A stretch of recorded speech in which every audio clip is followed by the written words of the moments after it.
여쭤볼까요? 교회라고 하면 어떤 생각이 먼저 드세요? 교회. 네. 교회 하면 일단 첨탑이 높이 있고 빨간 십자가가 연상될 수 있고, 혹은 교회 하면 예배당 건물이 크든 적든 예배당처럼 보이는 건물이 있고, 거기에 목회자가 있고, 성도들이 주일이 되면 말쑥한 차림으로 예배를 드리는 그런 어떤 공간, 그런 어떤 조직, 소위 교회 밖의 사람이나 교회 안의 성도나 교회가 어떤 곳이에요? 라고 어떻게 생각하세요? 라고 질문을 던지면 이와 같은 생각들이 기본적으로 들 수 있습니다. 성경에는 교회 하면 구분을 할 수가 있습니다. 그러나 그 구분도 하나로 통일되어지는 것이 구약 교회와 신약 교회로 나눌 수가 있어요. 구약 교회는 사도행전에 스데반 전도자 스데반이 구약의 교회를 광야교회라고 칭했습니다. 광야교회. 그의 설교 중에 그렇게 광야교회라 칭했는데, 그 광야교회는 이스라엘 백성들이 출애굽을 하면서 그 첫 시발점이 어린 양의 피, 그 피의 권세로 하나님의 백성으로 구별된 사람들의 모임, 소위 구약에서의 교회의 모습을 광야교회 그렇게 칭했습니다. 그렇게 해서 교회의 그 태생의 모습은 그 첫 시작 기점이 어린 양의 피로서 시작되는 걸 성경은 제시하죠. 그러면 구약에서의 마지막 선지자로 칭할 수 있는 사람은 누굴까요? 신약에서 세례 요한입니다. 그 세례 요한이 오신 예수 그리스도를 보시고 와, 예수님이다 그렇게 얘기한 게 아니고, 보라, 세상 죄를 지고 가는 하나님의 어린 양이로다 그랬죠. 어린 양 용도가 뭐예요? 잡아서 죽이는 겁니다. 결국은 피 흘림이라는 거예요. 고로 구약 교회는 통일성이 있게 그 처음부터 끝까지 어디에서부터 시작해서 어디로 끝나느냐면 피 흘림에서 피 흘림으로 끝나요. 그래서 어린 양의 피 흘림으로 그들의 죄가 사함을 입고 그들의 신분이 하나님의 자녀로 구별된 무리, 그들이 곧 구약에서 얘기하는 광야 교회입니다. 신약의 교회는 우리가 너무나 잘 압니다. 예수 그리스도의 죽으심과 부활하심과 그리고 주님이 주신 그 메시지를 통한 성령의 세례를 받고 조성되어진 교회. 그래서 신약에서는 그 교회를 어떻게 표현하느냐면 예수님의 몸이다 그렇게 얘기를 하죠. 주의 몸이다. 네. 교회의 머리는 예수 그리스도다라고 얘기를 합니다. 그래서 구약이든 신약이든 그 중심이 무엇으로 통일되어져 있느냐면 예수 그리스도로 집중되어져 있어요.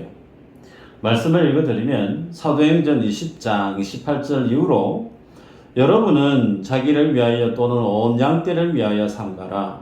성령이 그들 가운데 여러분을 감독자로 삼고 하나님이 자기 피로 사신 교회를 보살피게 하셨느니라. 내가 떠난 후에 살아온 이가 여러분에게 들어와서 그 양떼를 아끼지 아니하며 또한 여러분 중에서도 제자들을 끌어 자기를 따르게 하려고 어그러진 말을 하는 사람들이 일어날 줄을 내가 아노라. 그러므로 여러분이 일깨어 내가 3년이나 밤낮 쉬지 않고 눈물로 각 사람을 훈계하던 것을 기억하라. 지금 내가 여러분을 주와 및 그 은혜의 말씀에 부탁하노니 그 말씀이 여러분을 능히 든든히 세우사 거룩하게 하심을 입은 모든 자 가운데 기업이 있게 하시리라. 여러분, 이 말씀은 사도 바울이 에베소 교회 장로들을 그가 로마로 가기 전에 밀라도에서 불러서 이제 만나고 나면 더 이상 볼 수 있는 기회가 없을 줄 알고 마치 에베소 교회 장로들에게 남기는 사도 바울의 유언과 같은 메시지가 방금 읽었던 그 말씀이죠. 여러분, 이 말씀에 보면 교회를 어떻게 소개하고 있느냐면 하나님이 자기 피로 사신 교회라고 했습니다. 28절인가요? 네. 하나님이 자기 피로 사신 교회. 여러분, 하나님이 피 흘리셔서 교회를 샀다라고 하는 이런 이야기 여러분 들어본 적이 있으세요? 세상에서는 하나님이 피를 흘린다고 아마 처음 듣는 이야기처럼 느껴질 수 있습니다. 그런데 하나님이 피를 흘리셨대요. 하나님이 자기 피를 흘리셔서 사셨대요. 네, 만드셨다는 거죠. 그것이 뭐라고요? 교회라는 겁니다. 교회.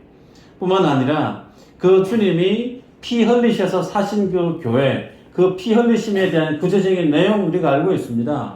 성육신하신 예수 그리스도, 그 주님이 십자가에 달려 죽으시고 그리고 3일 만에 말씀대로 부활하시고 그리고 40일 동안 제자들에게 자신의 부활한 모습과 천국의 복음을 다시금 확정지어서 말씀 전가하시고 난 이후에 승천하시고 나서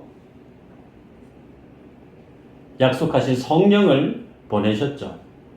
그래서 성령을 보내시는 분이 예수 그리스도십니다.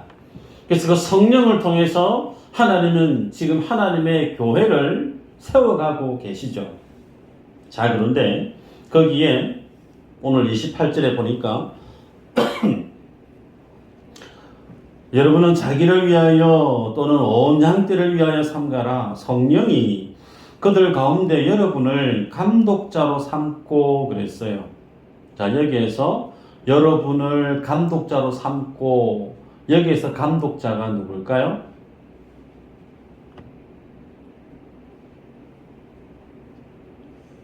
질문을 던지시면 답을 주세요. 그래야 잠이 안 와요. 여기서 감독자, 감리교에서는 감독이란 직함을 씁니다. 말씀을 전하는 자를 감독자라 그래요. 장로교에서는 이 감독을 어떻게 부를까요? 장로로 부릅니다. 그래서 이 장로 혹은 감독자는 통치 오늘날 어떻게 불려지느냐면 목사로 불려집니다. 말씀을 가르치는 자, 그들이 곧 목사인데 왜 하나님이 이 목사를 세웠느냐? 그 교회, 하나님의 교회를 보살피게 하기 위해서 하나님이 교회를 자신의 피로 사셔서 만드시고 만드신 그 교회를 말씀을 전하는 말씀의 사역자를 보내서 그 하나님의 교회를 보살피게 만들었다라고 말씀을 합니다. 자, 그러면 보살피어야 되는 그 일을 행하는 말씀 사역자, 오늘 본문에서는 사도행전 20장 28절에서는 감독자로 칭하고 있는데 그들은 말씀을 어떻게 가르쳤을까? 그들은 예수 그리스도 하나님의 하신 일을 드러냈다는 거예요. 많은 성도들로 하여금 그들의 모든 주된 관심사, 삶의 포커스를 어디를 집중하게 했느냐면 예수 그리스도께로 집중케 했다는 겁니다. 그런데 하나님이 세우신 말씀의 감독자, 하나님의 일꾼이 아닌 다른 이리와 같은 자가 들어와서 하나님의 교회를 어지럽히는 그들 소위 우리는 이단이라고 얘기하죠. 이단. 첫 시작은 비슷해요. 일반 교회인지 이단인지 구분이 안 갑니다. 그런데 끝 마무리가 가면 그 끝이 확연하게 드러나 버리고 맙니다. 그래서 이단의 특징은 우리에게만 구원이 있다라고 얘기해요. 우리에게만. 다른 데는 구원이 없다라고 얘기하죠. 무조건 내 말을 들으라는 거예요. 다른 사람 말도 듣지 말고 무조건 내 말만 들으라. 여러분, 그렇게 해서 결국에는 무엇이 드러나느냐면 하나님이 드러나지 않고 그 가르침을 제시하는 그 사람의 모습이 드러나기 마련이에요. 그래서 이 단체가, 이 조직이 정상적인 교회인가 잘못된 이단인가 들어보면 끝 마무리를 가면 누구나 다 알 수 있게 됩니다. 그러기에 여러분, 오늘 사도 바울은 20장 28절 32절까지 교회를 누구에게 의탁하고 있느냐면 은혜의 말씀, 주와 은혜의 말씀께 부탁한다 그랬습니다. 주님과 은혜의 말씀. 여러분, 교회를 누가 붙들죠? 하나님이 붙들어요. 목사가 붙드는 거 아니고, 교회 중직자가 붙드는 거 아니고, 교회는 누가 붙들죠? 하나님이 붙드세요. 그러니까 하나님 붙드시는 방법은 오늘 사도 바울이 말씀께 교회를 의탁했다 그랬습니다. 그러게 여러분, 성도가 교회 안에서 하나님의 말씀에 얼마만큼 훈련이 되어져야 되는가를 바로 확인할 수 있습니다. 성도가 말씀에 대해서 무지하다? 위험천만한 거예요. 말씀에 대해서 분별할 수 있고 말씀에 대해서 해석할 수 있는 그 말씀이 어떤 의미의 뜻인지를 분별할 수 있는 그 수준까지 그 믿음의 영성이, 믿음의 수준이 나날이 자라나야 되는 거예요. 어디까지요? 그리스도의 장성한 분량에 이르기까지. 여러분, 그래서 사도 바울은 그가 3년 동안 울면서 에베소 교회를 목회했던 그 교회에 이제 하나님이 보내셔서 로마로 가게 되어지는데, 그렇게 자신이 3년 동안 열심히 말씀으로 목양했던 그 교회의 장로들을 불러서 본인이 알고 있는 거예요. 내가 에베소 교회 목회하고 난 이후에 이제 떠나고 나면 다른 이리와 같은 이가 와서 너희들을 해칠 수가 있다라는 거예요. 여러분, 그렇게 말씀을 나누고 나서 시간이 어느 정도 훌쩍 지났습니다. 훌쩍 지나고 난 다음에 오늘 본문에 사도 요한에게 주님이 계시로 말씀을 주세요. 사도들은 이미 다 이제 순교의 제물로 다 주님께 가고 없어요. 이제 말씀을 전했던 그 말씀과 그 말씀을 받아들였던 교회들만 초대교회에 있는 거예요. 그래서 그런 상황 속에 주님이 사도 요한에게 하나님의 말씀을 주셔서 이제 소아시아 7교회를 향하여서 오늘 이렇게 말씀을 주십니다. 1절에 우리가 읽었지만 보면요, 에베소 교회의 사자에게 편지하라. 오른손에 있는 7별을 붙잡고 7 금촛대 사이를 그니시는 이가 이러시되, 그렇게 말씀합니다. 예수님을 어떻게 소개하고 있느냐면 7별을 붙잡고 7 금촛대 사이를 거니시는 이 예수님의 권세, 예수님의 영광을 이렇게 표현하고 있습니다. 그러면서 이 주님의 이 모습은 동일하게 소아시아 7교회를 소개할 때 예수님의 이 모습이 비슷하게 다 묘사됩니다. 여러분, 그러면서 이 말씀, 교회들에게 전하는 말씀이다 라고 얘기하고 있어요. 그러기에 에베소 교회에게 전한 이 계시록 2장의 초반부에 해당되는 이 말씀은 단순히 에베소 교회에게만 해당되어지는 말씀이 아니라는 겁니다. 누구에게요? 이 땅에 지상에 있는 모든 교회들에게 동일하게 주님이 명하고 있는 말씀이라는 거예요. 그러기에 우리들도 이 에베소 교회에 명하고 있는 하나님의 이 말씀이 오늘 우리에게도 그대로 적용이 되고 해당이 되는 말씀이라는 거예요.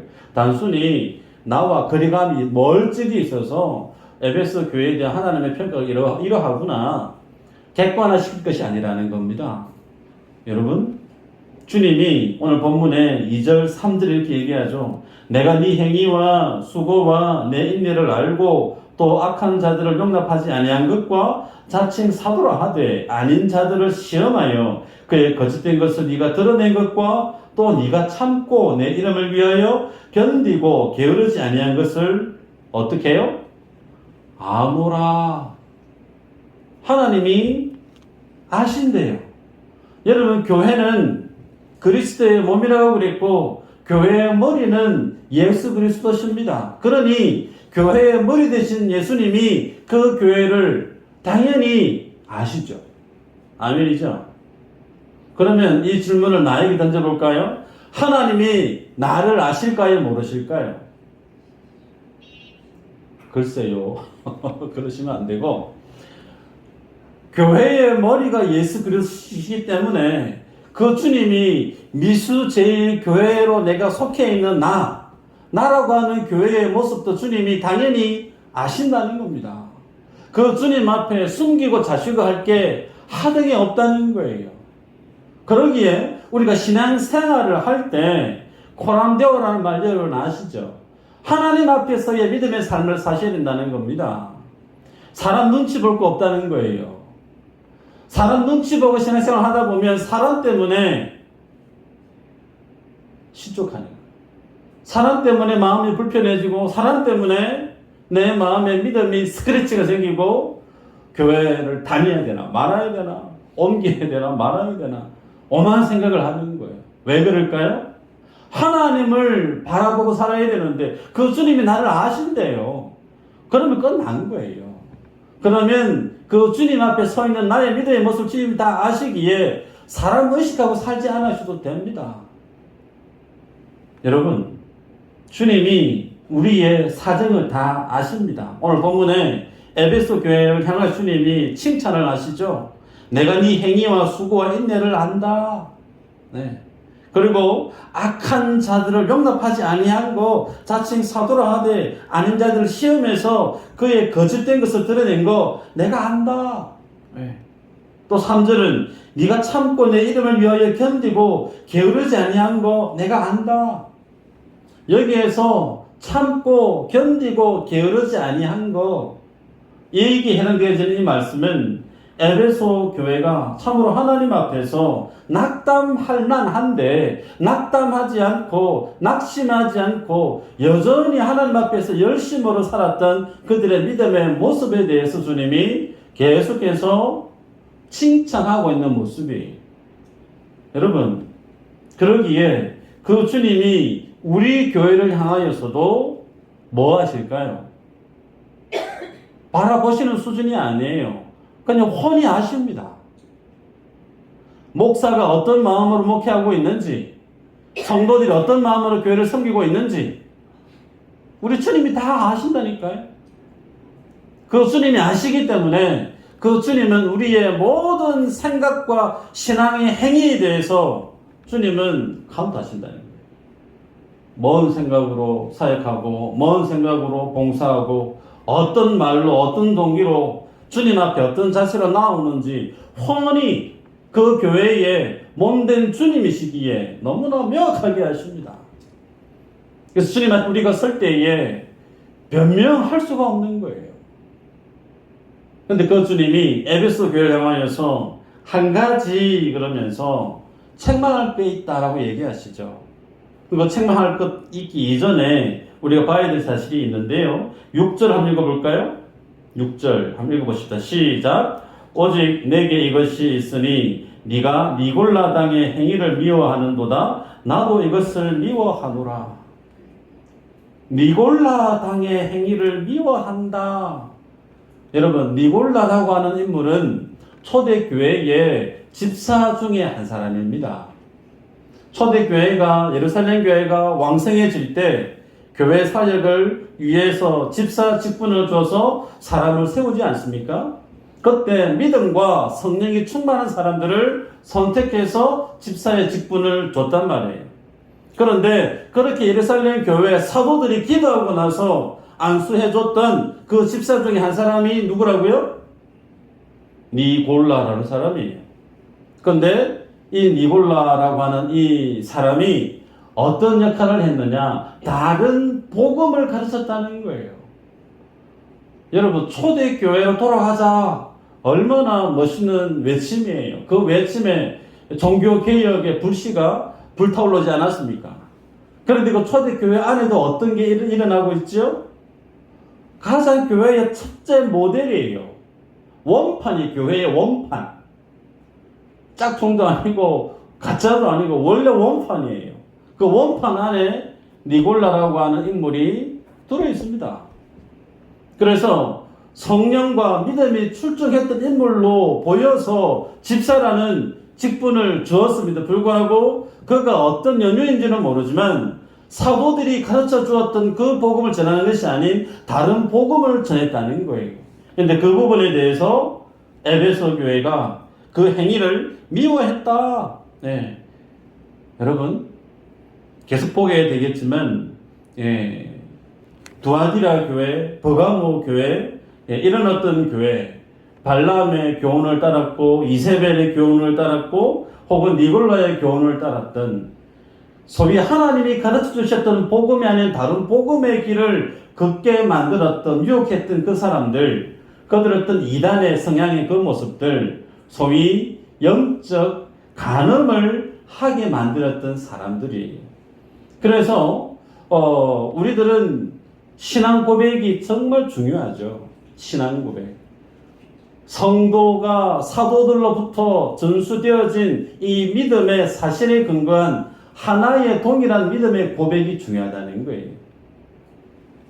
고린도후서 11장 13절에서 15절 한번 읽어볼까요? 시작.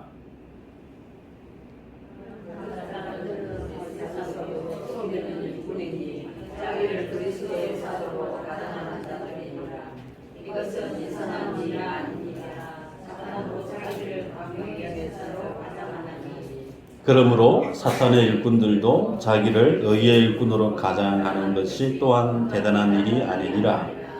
그들의 마지막은 그 행위대로 되리라. 아멘. 사도 바울은 그가 전하는 모든 메시지와 가르침 속에 예수 그리스도의 영광만, 그 주님의 은혜만, 그 주님의 피 흘린 공로만 드러날 뿐이, 그런데 다른 사람들이 가르치는 십자가의 도라고 하는 복음 속에는 사람의 영광이 드러나더라는 겁니다.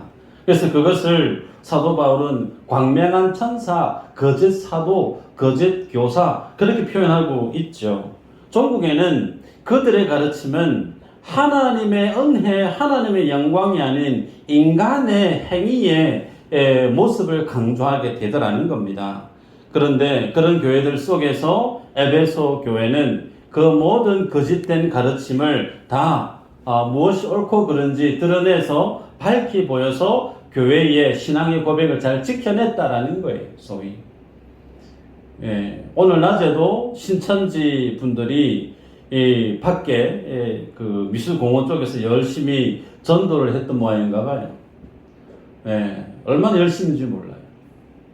그런데 그 이단들의 특징이 우리에게만 구원이 있다는 거예요. 그래서 우리들이 정말 잘 알아야 됩니다. 어떤 누구든 하나님의 복음에 대해서 잘못된 가르침을 들고 왔을 때 이것은 잘못됐습니다라고 정확하게 판단할 수 있는 영적 분별력을 다 지니셔야 돼요. 이건 구역 우리 사랑방대는 목자만 있으면 되지. 아니에요. 내가 챙기셔야 돼요. 자, 그러면 오늘 책망하는 한 가지를 볼까요? 읽었던 4절 5절에 보니까 그러나 너를 책망할 것이 있나니 너의 처음 사랑을 버렸느니라. 그러므로 어디서 떨어졌는지를 생각하고 회개하여 처음 행위를 가지라. 만일 그리하지 아니하고 회개하지 아니하면 내가 내게 가서 내 촛대를 그 자리에서 옮기리라 그랬죠. 자, 책망이 한 가지인데 그 내용은 처음 사랑을 버렸다라는 겁니다. 지금까지는 칭찬 일색이었는데 이제 너희에게 책망을 하나 있다. 그게 뭐냐면 네가 처음 사랑 버렸다. 내가 보니까 너희의 행위와 수고와 인내에 대해서 내가 너무 잘 안다.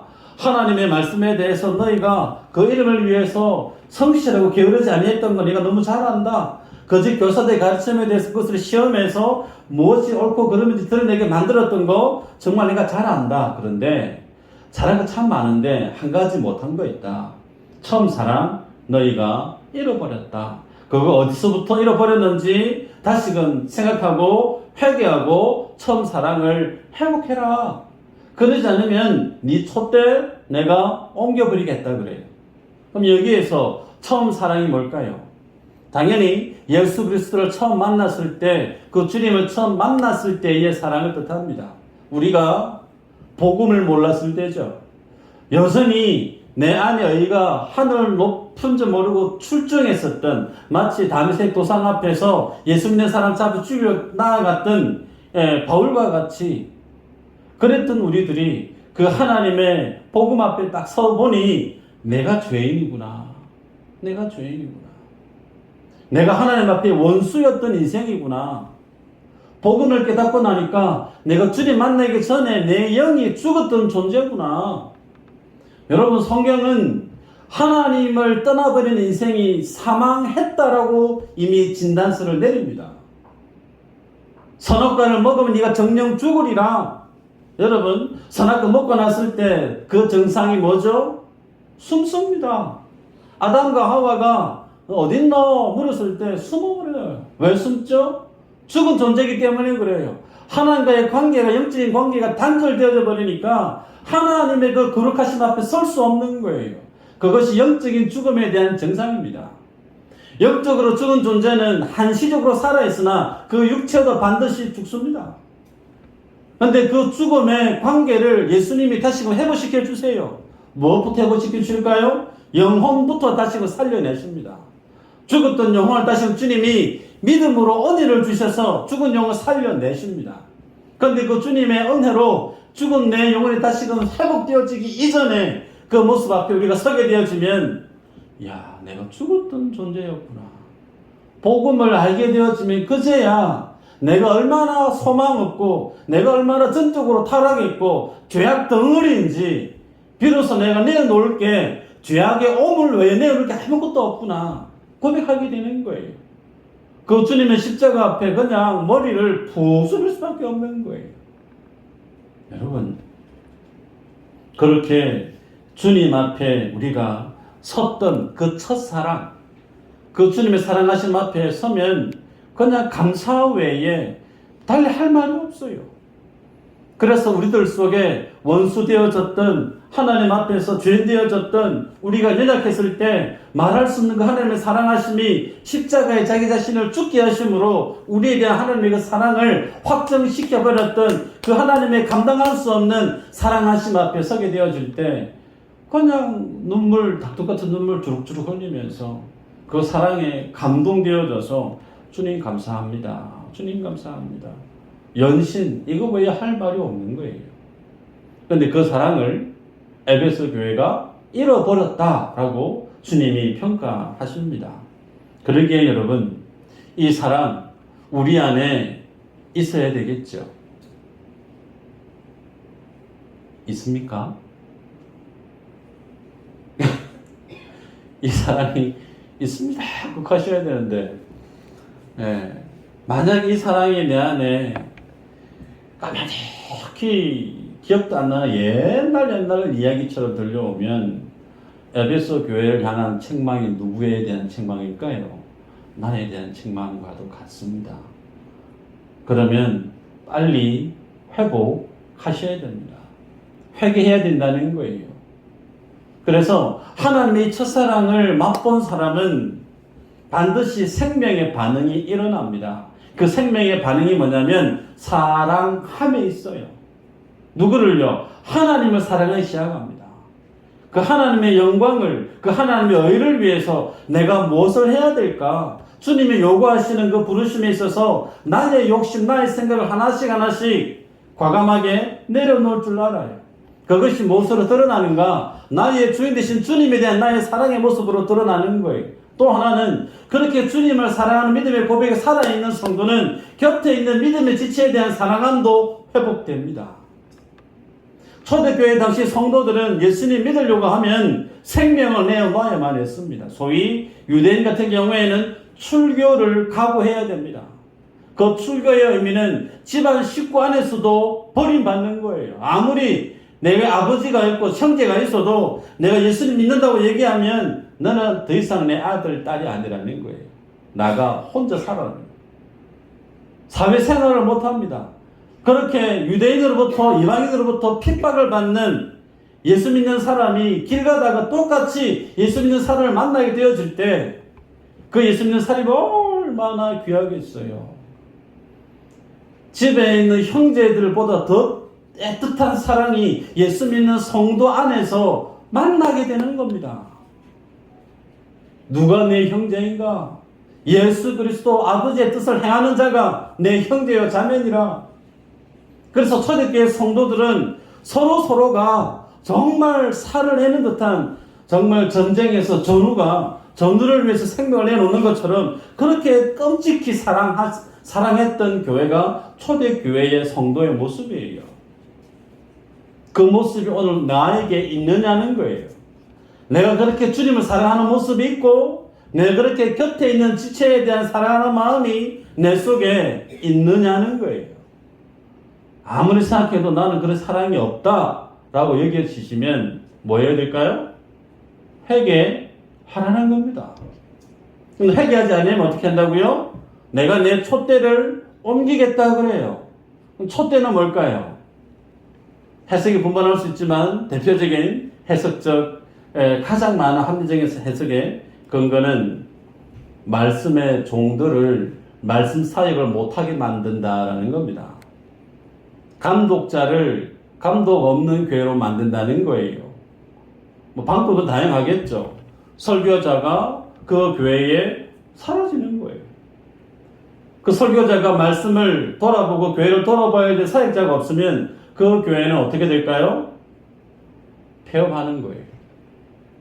하나님이 피 흘려서 값주고 사신 교회라 할지라도 하나님의 그 사랑을 잃어버린 교회 존재 가치 없다. 문 닫아라. 흩어버리는 거예요. 여러분 그러기에 우리가 주님 앞에 믿음의 삶을 살아갈 때 첫사랑을 회복하라고 하는 것이 우리의 존재 목적과 직결되어 있습니다.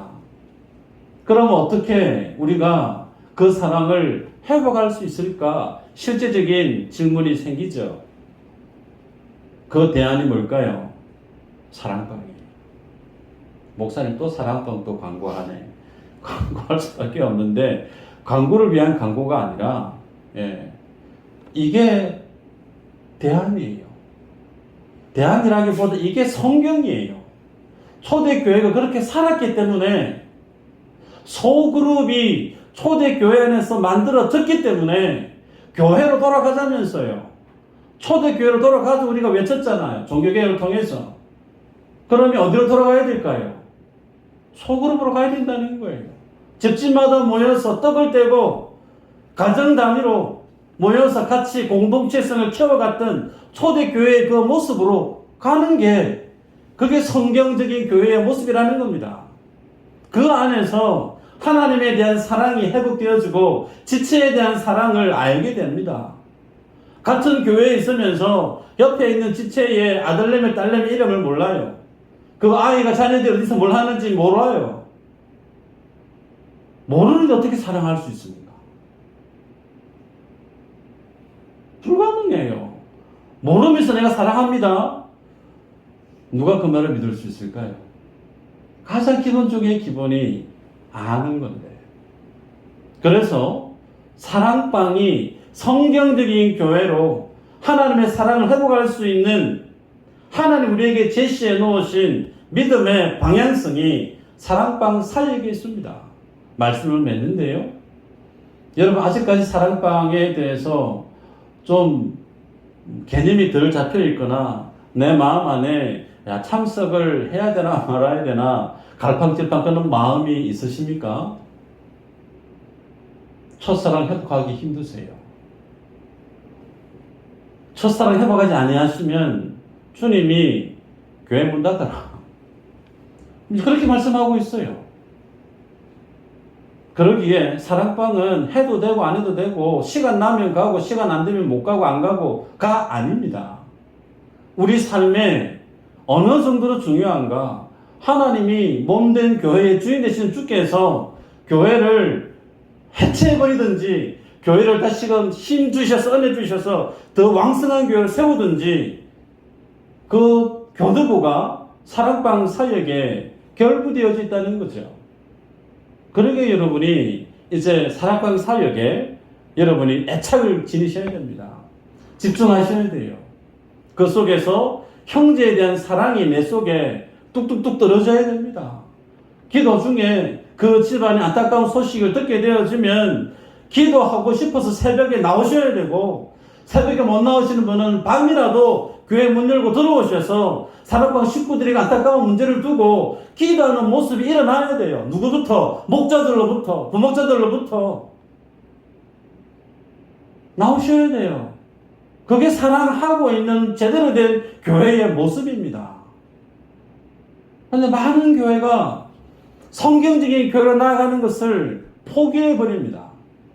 귀찮다는 거예요. 다른 사람 사는 거에 대해서 별로 관심 갖기가 부담스럽다는 거예요.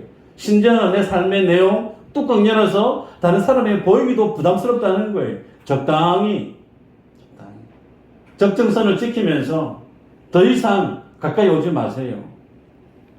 여러분, 하나님의 교회는 동호회가 아니에요. 아멘인가요? 동호회 아닙니다. 계모임 아니에요. 하나님의 교회는 오전에도 말씀드렸지만 이 땅에서 하나님의 나라를 시작하고 있는 거예요. 곁에 있는 분이 주님 나라 가면 그분이 그분이에요. 달리 다른 분 찾지 마시고, 이 땅에서 하나님의 나라를 시작했으면 여기에서부터 하나님의 나라는 끝까지 올라가는 거예요. 영원토록. 그렇게 우리 곁에 사랑할 수밖에 없는 지체를 주님이 붙여주셨다니까요. 장례가 지난주부터 계속 스트레이트로 왜 우리 교회에 이런 일을 허락하실까, 다양한 해석적 관점이 있겠지만 설교하는 제 입장에서는 시간이 얼마 없다라는 마음을 계속 주세요. 곁에 있는 분이 계속 내 곁에 있을 수 있을까? 바랄 수 있어요. 그런데 아닐 수 있다는 거예요. 사랑할 수 있는 기회가 내 마음 먹으면 얼마든지 사랑할 수 있지가 아니라는 겁니다. 내 상황이 허락되어지면 내가 나중에 형편 나아지면 충성해야지, 그게 아니라니까요. 1순위를 회복하시라는 1순위. 하나님 앞에서의 1순위. 곁에 있는 지체부터 챙기라는 거예요. 그거 하라고 지금 우리 곁에 믿음의 지체를, 사랑방을 하게끔 지금까지 주님이 길을 열어오고 계신데 여전히 우리 마음의 생각이 닫혀있다면 여러분, 에베소 교회를 향한 책망이 나에 대한 책망으로 여러분이 받아들이셔야 된다는 거예요. 더 이상 미룰 시간이 없습니다. 언제 사랑하시겠어요? 언제 돌아보시겠어요? 언제 살아본 식구들을 위해서 새벽을 살고 밤을 살고 그렇게 사시겠어요? 시간이 얼마 없어요. 사랑할 수 있는 시간 주실 때, 건강 주실 때, 그 시간 귀하게 여기고 사랑하기 위해서 몸부림치는 정말 성경지 교회를 향해 나아가는 저와 여러분들 되시기를 주 이름으로 축복합니다. 기도합니다.